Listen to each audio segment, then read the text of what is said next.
Talking of fishing trips, most of us have suffered disrupted holiday plans thanks to COVID, which has hit the people who provide overseas fishing holidays really hard, including my French buddy Jean-Francois, who runs Fishing Adventures Thailand. Of course, no one allowed to travel to Thailand, so poor old Jean-Francois had no visitors at all. And Kent-based John Vass booked a trip to Thailand before the pandemic, which was put on hold. Then he rebooked it. Then his adventure was further delayed when poor John caught COVID.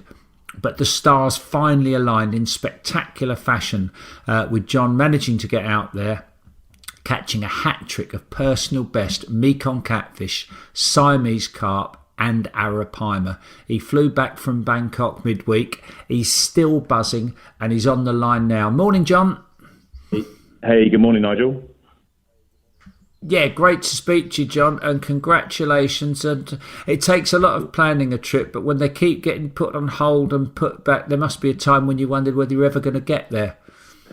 I did think that, yes, absolutely. But, as you say, the stars aligned when I was out there, so I wouldn't have it any other way. Yes, a few delays, cancellations, a little bit frustrating at the time, but, going out there last week and achieving what I did, I mean, that was just absolutely phenomenal. So, I'm pleased it happened when it did. And Jean-Francois tells me it was only literally a flying visit. Was it something like 5 days with 3 days fishing? Exactly, yep. I was on the ground probably 4.5 days, 3 days fishing. So very specifically going out there to see him. I've been fishing with him before and knew exactly what I wanted to do, what I wanted to catch. So that's why I went over. Oh, brilliant. Like me, I haven't been there for a long time. I've only been there twice, but anyone who hasn't been, again, check out Fishing Adventures Asia, because he's such a good guy, Jean-Francois, isn't he? He looks like a little Buddha. I mentioned earlier he's a Frenchman, just to our listeners, but he went out there as a martial arts enthusiast and journalist probably 40 years ago now, and he loved it so much he stayed there, and he loves his fishing, he loves his rock and roll. He's a real character, isn't he? Yeah, he's brilliant. As you say, we went out there, I think Muay Thai he was into originally, and then started to do a lot of fishing out there and realised that there was a gap in the market. No one knew about Thailand. Thailand wasn't even on the map for any type of sport fishing.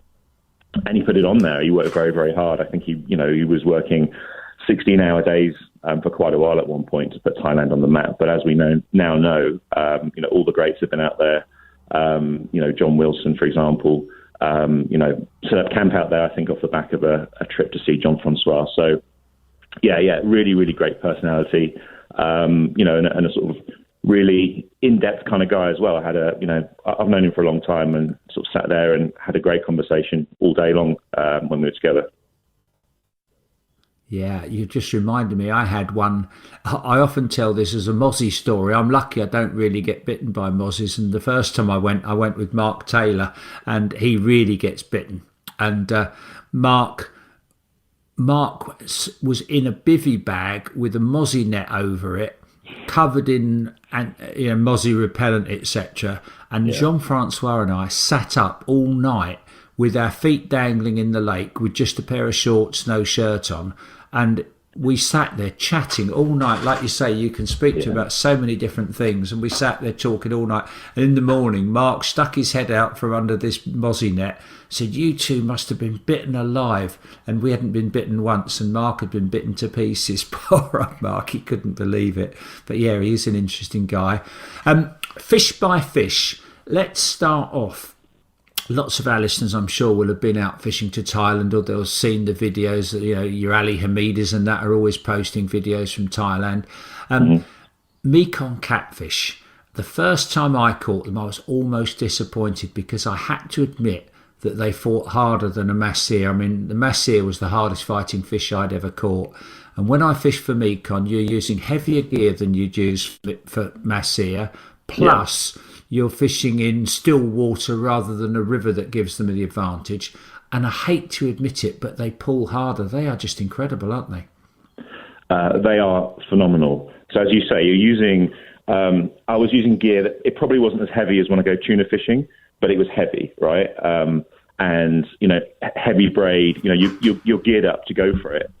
Using bread as bait, which sounds ridiculous, but that's what they like. That's what they like to take. People go out there using different things, boilies and what have you. They don't get a touch. They like to eat bread. But yeah, I mean, the biggest one I caught out there was 220 pounds, and it was just like hooking a submarine. I mean, I was stood there and we were trying to tighten up the clutch. We were trying to do all kinds of things, but the fish just went out into the middle of this lake, big lake. Probably took around sort of 250 yards of line, maybe a bit more. Luckily, didn't get snagged, didn't hit any other anglers' lines or anything like that, miraculously. All the way down the other side of the lake, we saw it, realised it was a big fish, and then just had to try and get it back somehow. I was fighting it for half an hour, which it seemed like a lot longer, and it was 35-degree heat. I mean, I fought tuna for longer than half an hour, but this was different, right? You haven't got any support. You're holding the rod. You're on a platform as well, so you can't go walking down to, the other side of the lake to try and find it. You're on a bungalow platform, so it's very much a case of kind of reeling down to it, crabbing across, reeling back down to it, crabbing across. But yeah, it was just amazing. And when you think you're making some ground, off it goes again. You bring it back in, off it goes again. So the runs get shorter and shorter. And then, of course, you can't land it with any type of landing net. So you've got this big floating kind of, it's a floating net / sort of unhooking mat, photographing mat. I mean, about the size of me, I'm 6'6". And yeah, we sort of got the fish into there in the end. But it was amazing. I've never had anything like that in my life. As you can probably tell, I'm still buzzing off the back of catching that and the others as well. But it's phenomenal. I remember the first few I played, you think you're macho and you're pulling as hard as you can. And I remembered Richie McDonald always used to fish for carp with 6-pound line, and he used to say the harder you pull, the harder the fish pulls back, and just play them gently. And I thought, I'll try that. But forget that. That doesn't work. You've just got to give them everything you've got. They are just amazing fish, aren't they? They really are, and especially in high water temperatures. I've never known a fish fight like them. Yeah, I mean, as you say, that the water temperature has a massive bearing on it. I think they just don't give up. When they eventually do, then you still got a bit of a fight on your hands. They go, under the pontoon. We had one. It wasn't the 220-pound one, but it was another one, much smaller but more agile, fitter. Took me right under the bungalow, and I've got a video of me on my hands and knees with the rod bent over, just reeling down to it, stripping line, reeling down to it, stripping line, underneath where I was for about 15 minutes. But yeah, wow. Unbelievable. Certainly exciting. And the other thing I loved about it the first time I went there is you mentioned catching them on bread. Fashion, fishing, etc. Nothing is new. Everything goes around, and it's incredible thing. They've been using method feeder in Thailand for about 100 years, and quite often even a bare hook with the method feeder where they suck the whole ball in, and it just to describe it to our listeners. Did you fish the way I did with like a method feeder underneath what's essentially a pike bung? Yes, exactly right. So I fished 2 rods when I was fishing for the Mekong cats, and for the giant Siamese carp. It's just basically the same method. So you fish, it's like a wire, sort of spherically round method feeder, and then ground. It's the husk off of the rice grain. So it's like a brown rice flour that's mixed up, a little bit of flavouring, a little bit of water, just like ground bait, and then on the hook, maybe a bit of white feather. It looks like a bit of bread, or just mould a bit of bread around it. On one rod, yes, with the float, one rod with the ledger. On the ledger, we had more mushy bread around the feeder rather than the ground bait made from rice. But yeah, very, very simple techniques. Yeah, it's great fun. Yeah, anyone who hasn't been there, great adventure. We've got to go on to the Siamese carp, very special fish, and the arapaima, but I need to take a break, John. So if you don't mind holding tight, we'll come back and we'll talk arapaima and Siamese carp after this on talkSPORT 2. talkSPORT 2, official broadcast partner of the EFL. In case you've just joined us, I'm Nigel Botherway. You're listening to Fisherman's Blues on talkSPORT 2, and I'm joined by guest angler John Vass, who's just returned from a dream trip to Thailand. He's told us about the amazing power of Mekong catfish. He also caught arapaima and Siamese carp. Let's go on to Siamese carp, John. I caught a 77 pounder when I was in Thailand, which I thought was huge at the time, but they grow to over 200 pound, and you caught a whacker, didn't you? I did, yes. I caught a 90 pounds giant Siamese carp. So I hadn't caught the species before. As I've mentioned, I've been out to Thailand, fished with Jean-Francois previously, managed to catch Mekong cats and arapaima in the past, but never a giant Siamese carp. Hooked one, came off. So, yeah, I mean, I was over the moon. In fact, on my first day at the first venue, within 5 minutes of casting in, we caught one. It was only a baby, about 30 pounds, if you can call that for a 30-pound carp a baby, using pretty heavy gear, so it didn't really present much challenge, kind of brought that in. But I caught the 90-pounder about 20 minutes after catching a 220-pound Mekong catfish. So it was an amazing fish. Got a fantastic photo of it. However, because I just caught a 220-pound Mekong catfish, bringing in the Siamese carp just didn't feel anywhere near as big as it should have done. 90-pound carp, right? It's a fish of many, many people's dreams. Still hard fighting fish. Put up a good fight on the heavy gear, but kind of brought it in about 10, 15 minutes, if I'm honest, compared to the Mekong cat. But beautiful, beautiful fish. It's something I'd set out to do. It's what I wanted to catch because I hadn't caught one. And when I did, obviously, just after catching the 220-pound Mekong cat, I mean, I was completely over the moon. They're incredible looking fish, aren't they? And as you mentioned, they are quite photogenic as well, aren't they?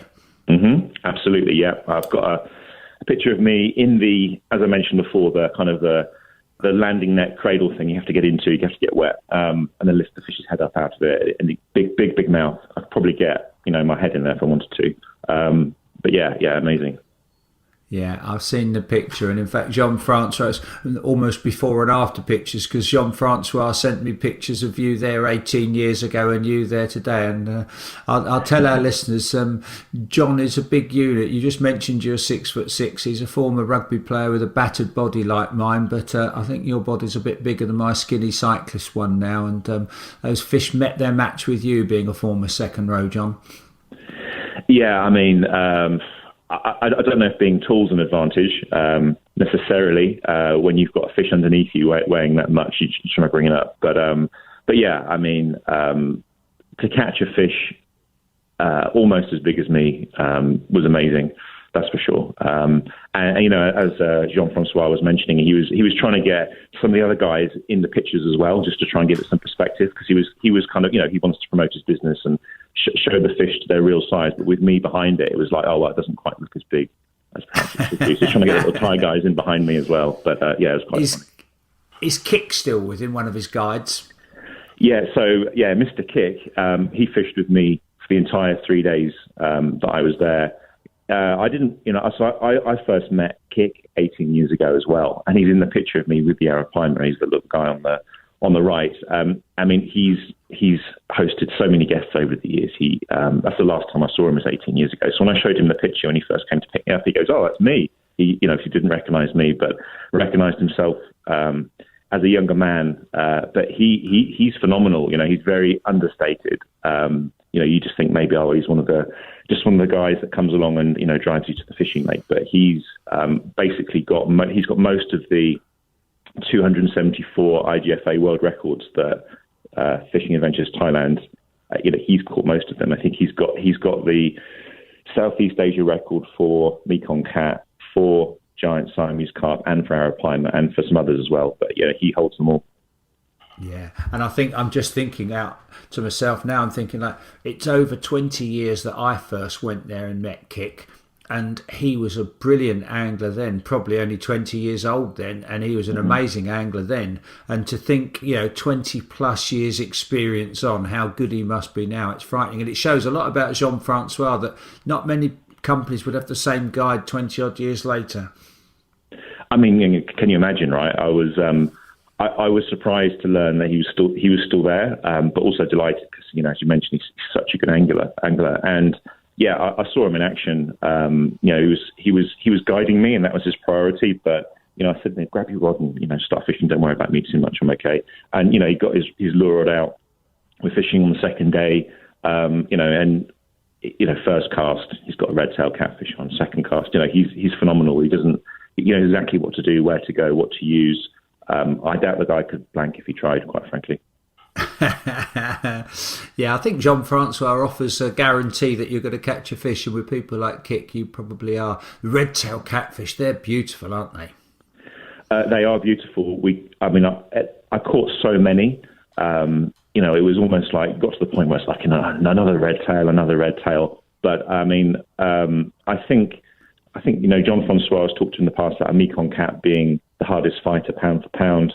I would personally disagree. I think the red-tailed catfish is the hardest fighting fish pound for pound, for sure. When we were catching them on the second day we were out there, went to a different lake to where we caught the big Mekong cat and the Siamese carp.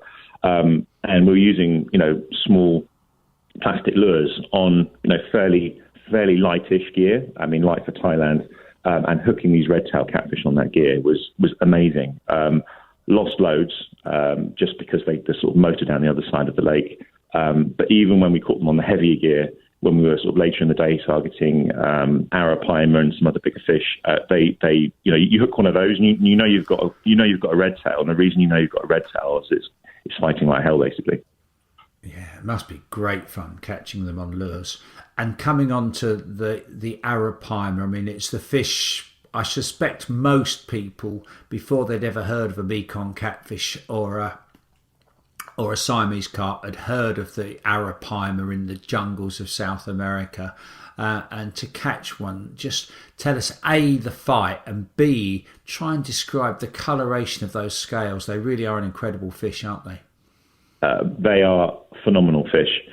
So on my third day, we went to a lake that specifically stocks arapaima. I think Thailand is one of the only countries in the world that successfully bred arapaima in captivity. I think the other country is Chile, so other side of the world. When we arrived at the lake, we saw them rolling in the corner, and it's almost like seeing a sea serpent come out of the water. And there's this beautiful coloration, as sort of most of them are quite a red, purplish colour, but I actually caught one with a bit of yellow in the tail as well. Yeah, beautiful, beautiful fish. And we arrived there, and the rules on the lake are: in the morning you fish lure, and in the afternoon you can fish live baits and dead baits. So I was fishing a lure, same kind of lure I was using the day before for the red-tailed catfish. Saw the arapaimas rise, casting in between them, retrieving slowly. And the first fish of the day was a 90-pound fish. So it wasn't my PB. I caught my PB later in the day, but it took it just below my feet. I got a video of it. Got the video of the exciting. Two fish rolling, sort of flicking the lure out in front of me, letting it sink for about a meter, and then just retrieving it slowly. And it took it just below my feet, and it was like a rocket had come down and sort of hit just in front of me. It was phenomenal. Massive splash, big sort of dramatic splash and noise, and then it just took off, and the reel's going, amazing fight. Managed to get it around the other side of the lake where I could land it properly, because where I was in front of me there's a bunch of weeds and stuff like that. But I've got that on video, and just this big beautiful fish, and you have to get in the water with them and what have you. But again, you've got this big kind of floating net that you can land them in and get them onto the bank as well for some photos. But you have to get back in the water, more photos, and then you release them. And I was very, very lucky that day. That's the one I caught on the lure. And if I'm honest, that's the one I enjoyed the most, just because of the way it took the lure, the light gear, the fight, and everything like that. They set the day up nicely. But later in the day, I caught a 77-pound fish, which was probably the best looking one, but then I caught my PB, which was 132 pounds, which of course I was over the moon with. God, I'm not surprised. Amazing. I don't know if you've seen the Angling Times since you've been back, but there's a guy from the West Midlands, Martin Hodgkinson, who got the globetrotting bug 17 years ago, and he's basically been around the world since then. And he's had, I've just seen it. Yeah, he's now caught over 200 fish weighing over 100 pound. I think it's it's only, well, I say only 1, 2, 3, 4, 5, 6, 7, 8, 9, 10, 11, 12, 13. I think it's 16 different species of fish over 100 pound, and it is pretty special catching it. You're catching a fish over 100 pound, isn't it? It's unbelievable. So I remember when I was 12, 13, and I'd fished before as a kid plenty of times. When I really caught the bug, when I wanted to go every single day of my life, I was catching small carp, sort of 2 to 3 pounds. And at that age, you start getting that fire in your belly around fishing, and you really catch the bug.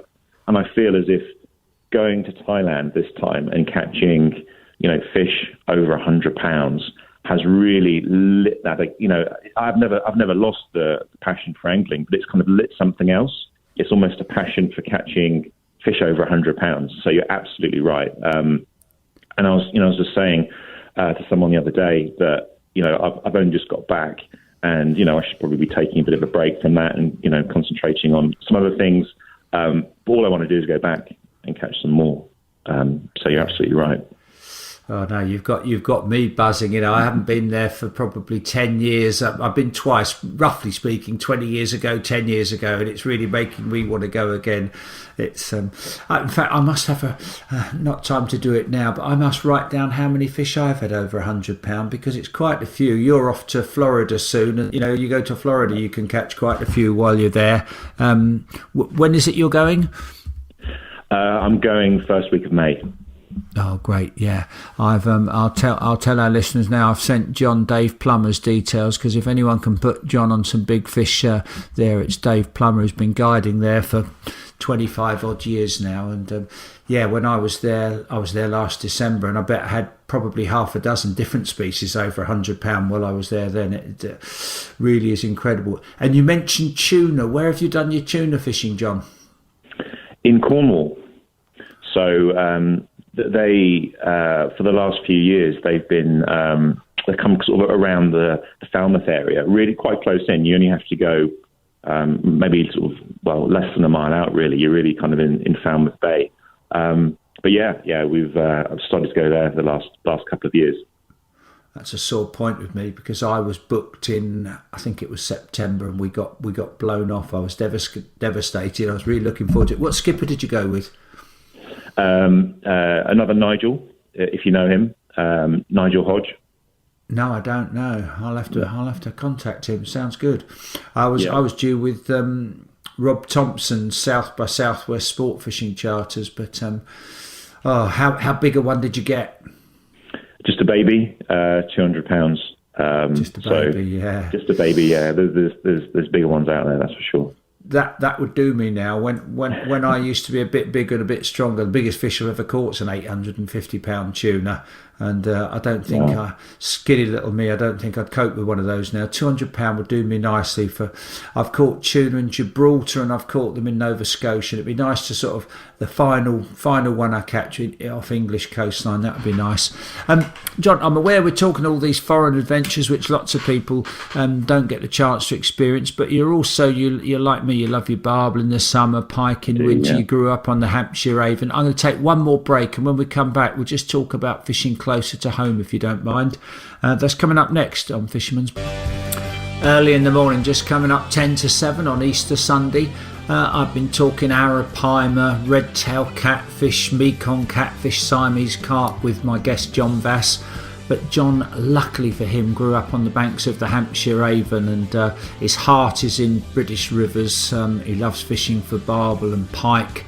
And he also living in Kent at the moment, which when I was a kid growing up, John, you saw Kent as the home of British carp fishing. Yeah, absolutely. Well, there's some quite well-known lakes just 5 minutes walk from where I live, known as the Larkfield Complex, or Leybourne Lakes. Very, very old. I think back in the day was a lot more prevalent. But I was lucky enough to get a ticket very, very recently on there when the water changed hands. But there's some really, really old dogs in there. I've actually snorkeled the biggest lake because I swim in there in the summer. Seen some huge carp, pike in there. So, and I do believe that the British record Tench is rumoured to live in one of those lakes as well. Crikey, oh, that's exciting. Yeah, I'd love to catch a big tench. Sounds fantastic. And I just realised we've got something else in common. We both like our swimming and open water swimming. It's lovely when you're swimming, and if you've got, you don't need a snorkel. If you've just got ordinary goggles, you can see in really well. I used to fish in a lake near Heathrow, gravel pit, when I was training for triathlons when I was injured from rugby, and you see some huge perch in there. And I always told myself I'd go back with a rod. I never got round to it, but you can't beat being in the water, can you? There's nothing else like it, in my opinion. I mean, I swim in the pool in the winter because I don't really have any choice because it's too cold to go in the lake. I prefer not to wear a wetsuit and get away with it. I will swim with a wetsuit if it means I can get out into the lake. But if I can be there, just in a pair of swimming trunks, as you say, goggles, and then I'll, very, very happily spend, an hour, 80 minutes, doing a few laps of this big lake. And you just, when you're out there, you've got the ducks and the gulls coming over, and all those different types of wildlife above the water, and then you put your head in. Every time you go down, I'm a breaststroke, so my shoulders are injured from playing rugby. So every time you put your head under the water, you see something, and sometimes something catches your eye, and you can see it. And it might be, as I was saying, a big tench in there. A lot of perch, beautiful fish when they're in shoals swimming around in the fresh water. And yeah, it's just very, very enjoyable. So yeah, I love it.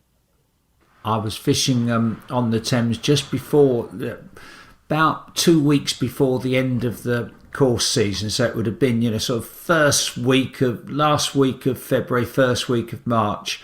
And I saw two ladies swimming in the river. They weren't wearing wetsuits. They were doing a kilometre swim. They belonged to, I think it was something like Berkshire Outdoor Swimmers or Wild Water Swimmers. And they were amazing. They weren't cold, and I thought, oh dear, that's a bit early in the year swimming in the river without a wetsuit. But good on them. They swim all year round. And I'm going on holiday. I'm going to Antigua on Tuesday, so I should be swimming in the Caribbean. I've got my flipper and snorkel packed already. 2 rods in the car. In the suitcase. So really looking forward to that. But yeah, you can't beat checking out a water by getting in it. And the Hampshire Avon, that must have been great growing up there, catching pike in the winter and barbel in the summer. Yeah, I mean, it's one of those things. When you grow up somewhere, I suppose it's just normal for you. There was a free stretch of the Hampshire Avon I used to fish in Downton, sort of just south of Salisbury, where I grew up. Yeah. And it was free for under 16, so I used to go there as a kid. And fish it and catch all sorts of things out of there, and it was just normal, right? And it sort of flows all the way down through Ringwood, Fordingbridge first of all. I went to school, or secondary school in Fordingbridge. So and that's quite famous now. The bridge in the river, and a lot of people have fished that stretch of the river. We used to go down as kids all the time, catch all sorts of things out of there. As you said, there's a lot of pike, a lot of trout as well. Chub, roach, barbel, and then all the way down to Ringwood, and then as I got a little bit older, the fishing the Royalty as well. It was just on my doorstep, 20 minutes down the road. Fish the Royalty, once every couple of weeks on average. I think at one point. As kids, were you aware of the river's history, and you were treading the banks, that had been trod by Harrigan and even Dick Walker, etc.?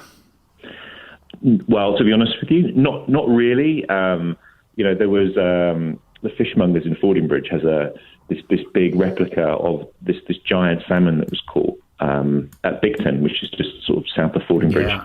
Yeah. And we saw that as kids and thought, wow, that's amazing. And we'd seen fish, not as big as that, but we'd seen fish, salmon and what have you. But no, we didn't realise. It was just normal for us, and it was beautiful chalk river and chalk streams that fed into the main body of the Avon. And we're just very, very lucky, I guess.